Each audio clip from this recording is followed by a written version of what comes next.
একটি মরুভূমির ছোট গ্রামে থাকত এক গরিব মানুষ, নাম রফিক।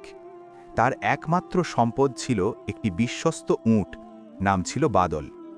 বাদল শুধু একটা পশু ছিল না, সে যেন রফিকের পরিবারের একজন সদস্যের মতো ছিল।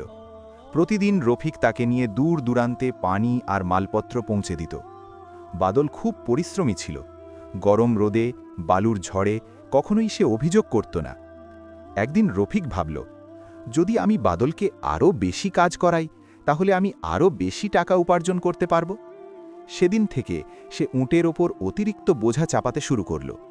আগে যেখানে 2 বস্তা মাল তুলত, এখন 4-5 বস্তা তুলতে লাগল। বাদল কষ্ট পাচ্ছিল, কিন্তু তবুও সে তার মালিকের কথা অমান্য করল না। একদিন প্রচণ্ড গরমে তারা মরুভূমি পার হচ্ছিল। বাদলের পা কাঁপছিল, সে হাঁটতে পারছিল না ঠিকমতো। হঠাৎ করেই বাদল মাটিতে লুটিয়ে পড়ল। রফিক চমকে উঠল। সে যতই চেষ্টা করল, বাদল আর উঠল না। সেই মুহূর্তে রফিক বুঝতে পারল, সে নিজের লোভের জন্য তার সবচেয়ে বিশ্বস্ত সঙ্গীটাকে হারিয়ে ফেলেছে। তার চোখ দিয়ে পানি পড়তে লাগল।